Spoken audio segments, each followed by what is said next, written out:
ನನ್ನ ನೆಚ್ಚಿನ ಹಬ್ಬ ದೀಪಾವಳಿ. ಇದನ್ನು ದೀಪಗಳ ಹಬ್ಬ ಎಂದು ಕರೆಯುತ್ತಾರೆ.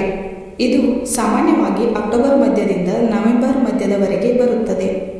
ದೀಪಾವಳಿ ಎಂಬ ಪದವು ಸಂಸ್ಕೃತ ಪದಗಳಾದ ದೀಪ ಅಂದರೆ ಬೆಳಕು ಮತ್ತು ಆವಲಿ ಎಂದರೆ ಸಾಲು ಎಂಬ ಪದದಿಂದ ಬಂದಿದೆ. ದೀಪಾವಳಿಯು ವಿವಿಧ ರೀತಿಯಲ್ಲಿ ಮಹತ್ವವನ್ನು ಹೊಂದಿದೆ. ಉತ್ತರ ಭಾರತದ ಒಂದು ಕಥೆಯು ಹಿಂದೂ ದೇವರ ವಿಷ್ಣುವಿನ ಅವತಾರಗಳಲ್ಲಿ ಒಂದಾದ ಭಗವಾನ್ ಶ್ರೀರಾಮನ ಕಥೆಯನ್ನು ಹೇಳುತ್ತದೆ. ಪ್ರಾಚೀನ ಮಹಾಕಾವ್ಯವಾದ ರಾಮಾಯಣದ ಪ್ರಕಾರ 14 ವರ್ಷಗಳ ವನವಾಸದ ನಂತರ ರಾಮನು ತನ್ನ ರಾಜ್ಯಕ್ಕೆ ಹಿಂದಿರುಗಿದನು ಮತ್ತು ತನ್ನ ಹೆಂಡತಿ ಸೀತಾಳನ್ನು ಅಪಹರಿಸಿದ ದುಷ್ಟ ರಾಕ್ಷಸ ರಾವಣನನ್ನು ಸೋಲಿಸಿದನು.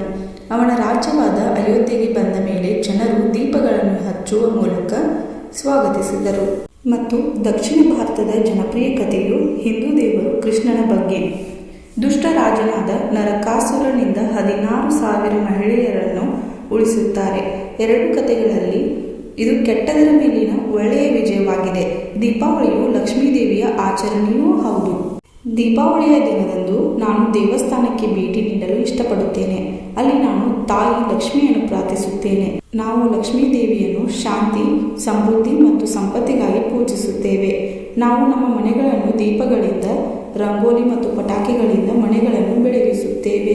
ದೀಪಾವಳಿಯನ್ನು ಬೆಳಕಿನ ಹಬ್ಬ ಎಂದು ಕರೆಯಲು ಇದು ಒಂದು ಕಾರಣವಾಗಿದೆ. ಇದು ಕೆಟ್ಟದ್ದರ ಮೇಲೆ ಒಳ್ಳೆಯದರ ವಿಜಯ ಮತ್ತು ಕತ್ತಲೆಯನ್ನು ಹೊರಹಾಕುವುದನ್ನು ಸೂಚಿಸುತ್ತದೆ. ಈ ಹಬ್ಬದ ಸಂದರ್ಭದಲ್ಲಿ ಉಡುಗೊರೆಗಳನ್ನು ವಿನಿಮಯ ಮಾಡಲಾಗುತ್ತದೆ. ಸಾಂಪ್ರದಾಯಿಕ ಸಿಹಿ ತಿಂಡಿಗಳಾದ ಲಡ್ಡು, ಬರ್ಫಿಗಳು ಮತ್ತು ಜಿಲೇಬಿಗಳನ್ನು ಹಂಚಲಾಗುತ್ತದೆ. ಇದು ಪ್ರೀತಿ, ಗೌರವ ಮತ್ತು ಬಲವಾದ ಬಂಧಗಳನ್ನು ಸಂಕೇತಿಸುತ್ತದೆ. ದೀಪಾವಳಿಯ ನನ್ನ ಅತ್ಯಂತ ನೆಚ್ಚಿನ ಭಾಗವೆಂದರೆ ನನ್ನ ಕುಟುಂಬದೊಂದಿಗೆ ಪಟಾಕಿಗಳನ್ನು ಬೆಳಗಿಸುವುದು. ಪ್ರಪಂಚಾದ್ಯಂತ ಹಲವಾರು ಆಚರಣೆಗಳಿವೆ, ಆದರೆ ನನ್ನ ನೆಚ್ಚಿನ ಹಬ್ಬ ದೀಪಾವಳಿ. ದೀಪಾವಳಿಯು ನಮಗೆ ಹೊಸ ಆರಂಭದ ಭರವಸೆಯನ್ನು ನೀಡುತ್ತದೆ. ದೀಪಾವಳಿಯು ನಮ್ಮೆಲ್ಲರನ್ನು ಆಚರಣೆ ಮತ್ತು ಸಂತೋಷದ ಉತ್ಸಾಹದಲ್ಲಿ ಒಟ್ಟುಗೂಡಿಸುತ್ತದೆ. ಈ ವಿಡಿಯೋ ನಿಮಗೆ ಇಷ್ಟವಾಗಿದ್ದರೆ ದಯವಿಟ್ಟು ಲೈಕ್ ಮಾಡಿ ಹಾಗೂ ಸಬ್ಸ್ಕ್ರೈಬ್ ಮಾಡಿ.